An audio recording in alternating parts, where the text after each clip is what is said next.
Hello, my fellow Ripplers. This is Chris Miles, your cash flow expert and anti-financial advisor. Welcome to our show. It's for you, those of you that work so hard for your money, and you want your money to start working harder for you right now.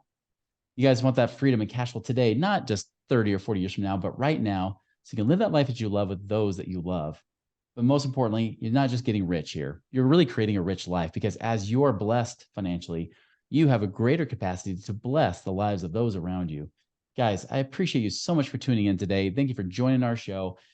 Again, you guys have been binging this podcast. It's awesome to see that some of you have been giving us feedback on that. Thank you for questions you've been sharing. If there are any topics you would like to hear, be sure to email us at moneyripples.com. You can just go to the contact page and reach out to us there, as well as if you have any questions for yourself, be sure to reach out to us right now. Chris Miles was able to retire twice by the time he was 39 years old, but he's not content to just enjoy his own financial freedom and peace of mind. Chris wants you to have your own ripple effect so you can live free today. He's not the financial advisor you expected. He's the anti-financial advisor you deserve. He's jumping behind the mic right now, ready to make waves. Here's Chris Miles. All right, guys. So I've brought on a very special guest today. So Pam Reed is actually someone who we've only gotten to know more recently, just because she's been working with us as a client. I really want to get into her story, because it's really fascinating just to see kind of where she's come from, where she is today, and where she's going. Interesting thing about Pam, right, is that she's actually just recently, she's become a certified life coach, specifically around helping married women. Although her and her husband actually help couples, she's been helping married women really to strengthen marriages, which it's ironic because at the date of this recording, it's actually Valentine's Day. So it's kind of cool that we're talking about this right now, because, love is in the air, right? You got to have that ability to really connect and create strong bonds with your family and your loved ones. So definitely want to talk to her about that, especially after she's, really been on this journey of financial freedom, but also on a journey of helping save marriages, creating her own ripple effect through lives just like yours. So Pam, welcome to our show. Thank you. So good to be here, Chris. So tell us more about your story, like where you came from, where you were raised, all that kind of stuff. Well, I am a girl from an area called Norfolk, Virginia. It's in the southern part of the state I presently live in, and that's where I come from. Kind of sort of humble beginnings. And upon graduating college, I was able to land a government job, and that was a huge deal for me, to go on and work for the federal government, for which I had worked for 27 years. And it was a rewarding career. I grew up pretty much in the federal government, working in the Washington, D.C. area. So after college, I moved on up here to a major metropolitan area. And I took root here shortly after arriving, met my husband. And, together we've been here just, building our lives. And so a big part of that life, of course, was that work that I did every day. And, it was rewarding. I definitely, grew in my career and in myself as a person. So, yeah, but amazingly, a couple of years ago, almost a couple now, I was given the opportunity to take an early out. After having been on this financial freedom journey, which I've been on for much of my young adult life, I toyed with the decision, I toyed with it, but I went on and did it. And, I've been pretty much in a retired state from that traditional job now for not quite 2 years, but working on 2 years. So it's interesting. Life is taking on, I'm really in a new chapter. And so I'm excited about it. Yeah. And you even talked about starting with humble beginnings, but I mean, now you're, even over $1 million net worth, it's kind of like, I talk sometimes about how I grew up in a trailer park for part of my childhood. Right. And it is kind of amazing to see when you're like, wow, I really hung out with really just not great kids, bless their hearts. Right. But I mean, it was pretty much scarcity world. It was like, it was constant family fighting and just, it just was not a pretty place to be. In fact, I even kind of refer to it as my dark years, because it was just, it was kind of depressing a little bit. And And I Hmm. know you kind of came from humble beginnings as well, and to where you are today, and definitely in a much Right. better place. Yeah, mine were more middle class, very much a middle class family. Mhm. But conservative, uh, just that upbringing, the very conservative type of upbringing. So Yeah. I didn't really have all of the kinds of knowledge about all of the different ways to build wealth and things like that. So yeah, it's been a lot of learning and development as an How are you adult. taught? How were you taught about money growing up? What did your parents teach you? Well, they were very much a save your money, don't spend recklessly, kind of unimplied money doesn't grow on trees. My dad is actually a pastor. And so I was actually a part of a very small church that was Mhm. planted that then grew. But, as a full time minister, it just kind of felt like I inwardly internalized, like, oh my goodness, do we have enough money? Because it was a very small congregation at the time. So I kind of, developed my own money stories, not necessarily things that were verbalized to me, but just, my putting the pieces together in my head to what made sense Mhm. to me. It was like, we got to save and, you don't want it to run out. And it was, kind of a scarcity mentality to develop for me from just my just growing up and just my thoughts about everything. So Yeah. yeah, I think some of it was definitely implied but not necessarily said, but it was very much a save your money, don't get into debt, which were good, but at the same time I just kind of was trying to understand how are we making it with this small church and growing up. And but we God supplied. I'm a Christian. He supplied all of our needs. But in my mind, I'm like, oh God, the money's gonna run out. There weren't that many people there today. I know you're the God of abundance, but I feel scarce right now, right? Yes, yes, absolutely. You're the God of Yeah. abundance, but I feel scared. Yes. Yeah. And Wow. so yeah, it was interesting how we have those things those stories, and they're kind of hard to shake, as adults. They can be hard to get rid of. Yeah. Absolutely. Definitely. Well, I know a lot of people can relate to that too, because I know a lot of our listeners as well as viewers, they may or may not have grown up in a conservative type of home. A lot of people I know are faith based that follow us too, and probably struggle with some of those same things, or maybe they're simply taught to save, and that's it, right? Like that was taught. It was just save, don't Mhm. have debt, just Yes. like have that Great Depression mentality when it comes to money. That's what I was taught. Just be cheap and that sort of thing. Mhm. What for you was like the turning point? Like where did you start to really kind of get past all of that traditional saver mentality? It's so interesting as I have to reflect back. I don't know what lit the fire per se, but well, I can kind of say. So once I became an adult, I just kind of had this want to be smarter kind of just urge within me to just be smarter with my money. And my sister introduced me to the book Rich Dad Poor Dad. Hmm. And that kind of gave me kind of more of a process or a framework or a method to go about our money, and what we should work toward. And so I would say that book has pretty much been what I followed in all of our financial decisions throughout. When I say we, my husband and myself, our household and our finances. Yeah, Yeah. that drove us to want to have passive income. I bought the game. I remember one time I took it home to our family, and I told them, I sat down at the table and I said, I'm a millionaire, and they were like, you are. I wasn't a millionaire at the time, but I was just declaring it and just sharing with them some of my ideas around money, and then we ended up playing the game together. So it greatly impacted me. Oh, that's awesome. Now, a lot of people are going to ask, of course, like, well, how did you do it? Because there's a lot of people I know have read Rich Dad Poor Dad. Some of them I even played the game too, cash flow game. And I know when I first read Rich Dad Poor Dad, I was reading from a financial advisor scarcity perspective. So it didn't quite click until I Mhm. made that extra shift towards abundance around money and those sort Mhm. of things. But for you, Right. like, what was the journey? Like, how were you able to get to the point where you're like, hey, now I've got this passive income. I'm actually doing it. Right.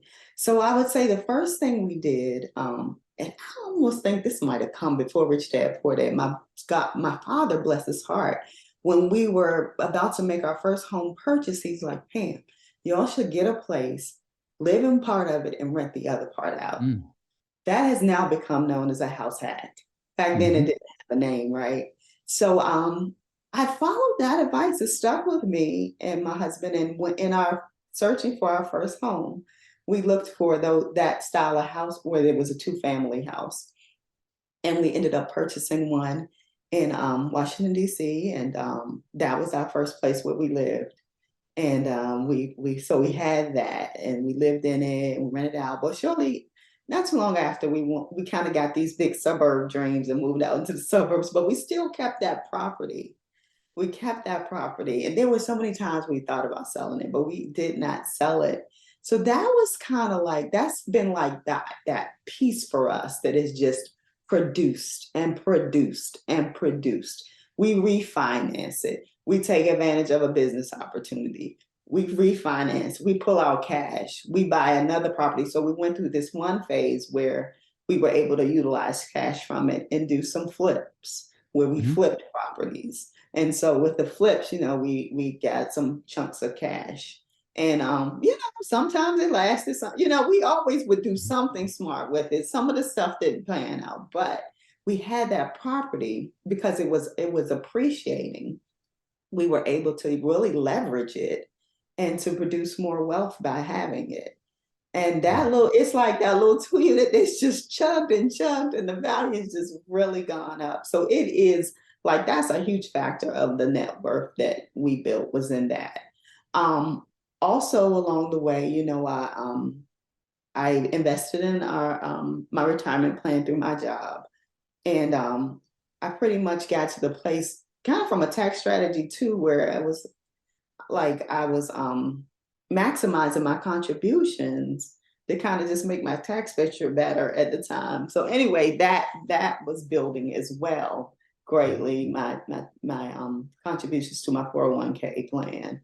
And so, that factored as well into us amassing the net worth. And then in 2019, we purchased a 4 unit building as well. And Mm. that building had appreciated, we had this time where, all of the real estate just went up. So that has appreciated well. Those properties have just really caused our net worth, properties coupled with my retirement Saving. fund. Yeah. Yeah, they really just propelled us into the over a million. And I didn't even realize when it was over a million. We were just kind of chugging along and just got the numbers. We had to do an appraisal for something, and was like, well, we are actually over, $1 million. It was like wow. So yeah, I hope that kind of gives you what we did along the way. And then along the way, the whole time, always trying to optimize our cash flows and our spending and our management of our money, Mhm. to just be smarter about it, doing just different things to just be smart with what we had. Right. And Mhm. then what shifted once you kind of came into our world? Like, where did you take it to that next level? So once I came with it, so I got to this point. So I'm retiring early. I'm not 59. So if you're Mhm. not 59 years old, and I got quite a few years before I'm 59, you can't get into that tax deferred money without a severe tax penalty. That's right. And so here I am, on paper, I'm this millionaire. I want to take advantage of this opportunity because I want to begin to, do more of the business building or income producing things from more of the passion side. So Mhm.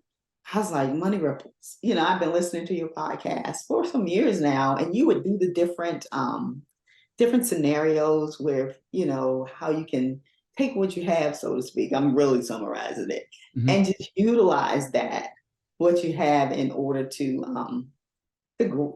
grow your wealth even more. And those particular podcasts always struck my interest, and I was like, you know what, I'm going to reach out to Money Ripples because I had talked to you one time before and didn't take advantage. And so Mhm. I was like, this time I'm going to do it. I really need somebody to try to help me figure out how can I use some of this money that we have and to build more money and just to sustain me without having my traditional regular paycheck money anymore. And Mhm. so I reached out and I met with Craig, who's a great guy who works with you all. And he introduced me to a tax strategist, different tax strategists that I could speak with, a CPA firms. And with them, we can look across what I have and we could put into place things that I had never done, like cost segregation of our properties, Yeah. so that if I do the withdrawal or the distribution or whatever you want to call it, I can still offset a great deal of that tax liability that would surface from me taking money out of this money before I'm old enough. That Mhm. makes sense. And so that was what really helped a lot. I got with the tax strategist and they looked across our situation and we realized we hadn't done cost segregation and we had these different strategies they could put into place so that we can still pull out money to in order to make more money, of course, Mhm. not just to buy luxury items, but we can then take that money and get even more cash flow from having Right. used that money out of the retirement fund. Yeah, So because you have that's those tax strategies that lessens the taxes you have to pay, which gives you more money to invest. And then you can take that money and actually create cash flow versus just sitting there in a retirement account till you're, 60 yes, plus, right? exactly, exactly. That is exactly what we've done. And so we did a couple of things last year. We got another property Mhm. and some mineral rights, and so it's been exciting. And that was part of it. Sometimes you get to a point, which it was for us, where we just didn't know of some other opportunities that Yeah. exist. And so with coming on board with Money Ripples, we've learned of other things that exist, and I know there are even more. So based upon whether we want to do growth or we want to do cash flow primarily, you will share with us the best strategies and the tools and things we can take advantage of. So that's been really great as well. Yeah. I want to talk to you pretty quickly about, your next passion, right? Where you're leading now with your business. But before I do, like, what would be some advice you would give people listening right now that maybe have been like you, listening to this show? Maybe it's like advice you've given yourself back in 2019. What would you recommend people do? Well, if you're serious about really getting to the next level, invest in that coaching or that mentoring to help you get there. Had I done it earlier, for one, it would have probably been a little less to invest to get it. But I could have even been doing these things even sooner. I could have been putting these strategies into place even sooner and be even further along. So the more you delay it, sometimes by DIYing it, or Mm, it extends the time it will take you to reach your goal. So I would say it's an investment that well pays off to speak with someone. Money Ripples, they're not your typical financial advisors, as Chris shares often, but they help you build cash flow, they help you build wealth. So take advantage, cut some of those years off of trying to figure it out on your own.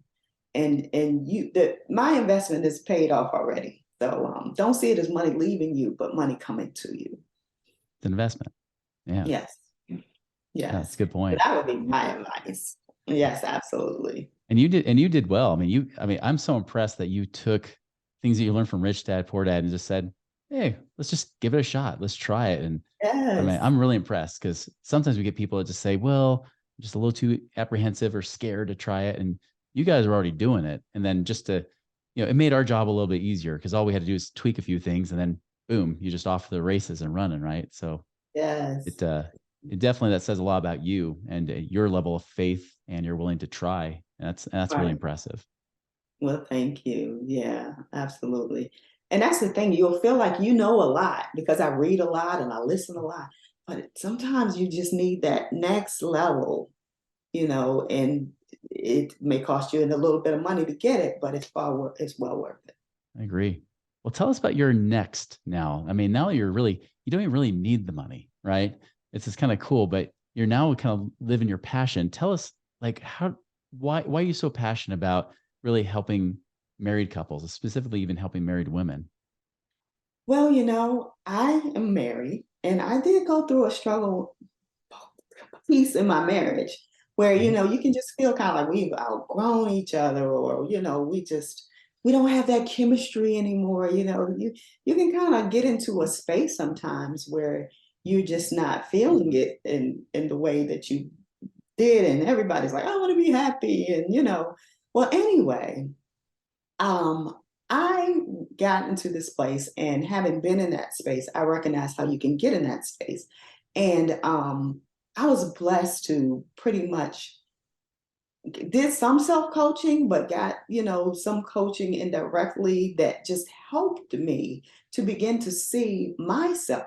Because what happens often is you lose yourself as women, as a wife and a mom, especially if you're a mom as well. You can lose yourself in your marriage, and you'll think it's the marriage, and you just pointed all your fingers at the marriage, but sometimes there's really a lot going on with you.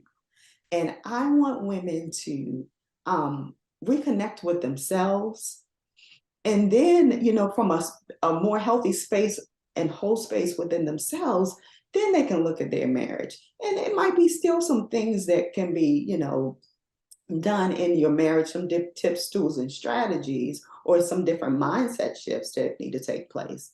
But often there's a lot that's going on with you. So and just who you are. And that's exactly what it was for me. And so having experienced this, and now I'm just so, so, so in love with my husband. I see none of the things I saw before. And it really all became because of myself and the change I made in me. He didn't do any big sweeping changes himself. It was just a lot going on with me. So I know that can be the case for many other women as well. And so I see marriage as it's a foundation of many families, is that marriage. And by helping to restore women and couples, then we're helping families throughout the Yes, world, and it just impacts generation to generation. It really sure does. does. So that is my mission, to save marriages and save families. The health of families is so greatly related to the marriage, which is at the foundation. It's true. That's one thing I mentioned actually on another interview because someone said, tell us, how you balance everything, and at first I said like, well, you should focus on what's most important. I started to say, family. I said, no, actually, my kids aren't most important. First, it's me. I got to fix my stuff, right, and be centered and grounded myself. Then it's my marriage. Then it's my couple. My marriage itself, and then it's my kids. Where a lot of times people just kind of skip the whole marriage or themselves and just go right for helping their kids, and then they wonder why they feel like they're never fulfilled, they're never happy, and then they figure if they just leave, everything will change, and that doesn't happen that way. It's just doesn't work. Yes, absolutely. So many people, our children, our children, our children. But Mm, really, before the kids, there's your marriage. And of course, yourself, even within that. So, yeah. absolutely. So, Would yes, you say it would be a good first step for somebody if they wanted to try to improve, whether it's improving for themselves or for their marriage? What's a good first step that somebody could take? good first step somebody could take. Well, you want to look at yourself, and I like to start with, what do I want? Sometimes we Mm, just kind of feeling kind of, but we've never really defined, what am I looking for? What do I want? And the second question, who am I? It's kind of connected. Who am I? What do I want? And a lot of times, well, who am I? I'm a mom, I'm a wife, I'm a husband, mhm. which is partly who you are. But then if you dig deeper, and often from what we want, we can define a little bit kind of like who we are at the same time. But just kind of get into the root of like who we are and what we want. Like, and what makes me happy. So many people can be very stumped by that. But like, what makes me happy? And just write down what makes me happy. And then how can I have more of that? Do I have any now? How can I have more? Yes. And from there you can begin to kind of like work your way into, well, what's going wrong and how can I get there, and yeah, It's but true. yeah. That's why the Mark Twain quote is so important for coaches like us, right? Where, the quote says, I can help people get whatever they want. I just can't find anybody who knows what they want. Yes, yes. What do you want? Who do you want to be? What do you want? Those kind of questions. Yeah, Yeah, it's easy to get what you want better if you actually know what it is. exactly. Pam, that's very wise counsel. If people want to learn more about what you're doing right now, or they want to get in touch with you, what's the best way they can do that? You can reach me on Instagram. I'm Hmm. at Pamela H. Reed. Reed is Reed. Pamela H. Reed at Pamela H. Reed on Instagram. You can certainly direct message me there, and I'll definitely get back with you as soon as I can. I love to work with anybody. Want to share any more about what I've shared today? Reach out. I'm there for you. Yeah. Well, that's great. Yeah, we'll definitely put that in the show notes. Put at Pamela H. Reed there so everybody can find you. Of course, if you're in Instagram, you probably already went. So you're probably already there right now. But definitely encourage you guys to check out Pam's stuff and really just I can't emphasize that more. It's like we talk about money on the show all the time, but at the ultimate heart of what really helps a society prosper, it is the family. It's really Yeah. that nuclear thing. If you ever want to see a society degenerate, a society to become almost destructive, all you have to do is have a destructive family environment. And so, Pam, I do see that ripple effect you're doing, and that's massive. And we need it more than anything. So thank you for being out there. Thank you for making yourself free so that you can be out there living this mission. I really appreciate that. Well, thank you. I mean, you're welcome. I appreciate this opportunity and I appreciate Money Ripples. I Well, do. likewise, we love You see having the you. ripple effect here too, huh? That's right. We got ripple effects going all over the place here. Yes, So. absolutely. Well, Pam, thank you so much for your time today. Everybody else, go check out Pam's Instagram page at Pamela H. Reed. Check that out. And guys, wise advice, is just really how can you shortcut your path? That's where a lot of times you can do it alone or you can do it with somebody walking beside you. That's your choice. Guys, make it a wonderful and prosperous week and make sure you go and walk that path so that you can get everything that you desire and want for your own life. Make it a great week, guys.